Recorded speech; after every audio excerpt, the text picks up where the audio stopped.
দ্বিতীয় অধ্যায় communication systems ও networking. Communication systems and networking. Bangladesh satellite 1 এর গ্রাউন্ড স্টেশন। এটি মোটেও অতিশয়োক্তি নয় যে বর্তমান পৃথিবীর মানুষ পারিবারিক বন্ধনের মতো একটি বিস্ময়কর মানবিক বন্ধনে আবদ্ধ হয়ে আছে।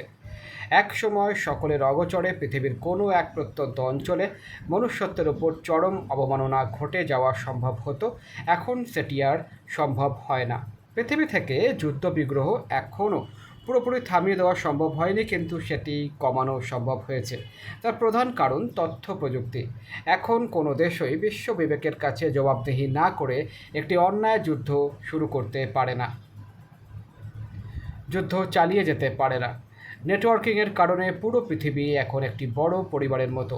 এখানে সবাই সবার সাথে যুক্ত হয়ে বসবাস করে। এই নেটওয়ার্কিংকে বাস্তব রূপ দেওয়ার জন্য একসাথে অনেকগুলো ভিন্ন ভিন্ন প্রযুক্তি গড়ে তুলতে হয়েছে।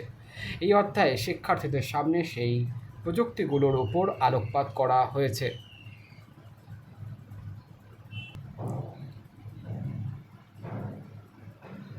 এই অধ্যায় পাঠ শেষে শিক্ষার্থীরা কমিউনিকেশন সিস্টেমের ধারণা বর্ণনা করতে পারবে, ডেটা কমিউনিকেশনের ধারণা ব্যাখ্যা করতে পারবে, ডেটা কমিউনিকেশন প্রক্রিয়া বিশ্লেষণ করতে পারবে, ডেটার ট্রান্সমিশন মোডে শ্রেণীবিন্যাস করতে পারবে, ডেটা কমিউনিকেশন মাধ্যমসমূহের মধ্যে তুলনা করতে পারবে, ডেটা কমিউনিকেশনে অপটিক্যাল ফাইবারের গুরুত্ব বিশ্লেষণ করতে পারবে, ওয়্যারলেস কমিউনিকেশনের বিভিন্ন মাধ্যমসমূহ চিহ্নিত করতে পারবে, বিভিন্ন প্রজন্মের মোবাইল ফোনের ডেটা কমিউনিকেশন পদ্ধতির মধ্যে তুলনা করতে পারবে, তথ্য ও যোগাযোগ প্রযুক্তির বিভিন্ন ক্ষেত্রে ওয়্যারলেস কমিউনিকেশনের প্রয়োজনীয়তা মূল্যায়ন করতে পারবে, নেটওয়ার্কের ধারণা ব্যাখ্যা করতে পারবে,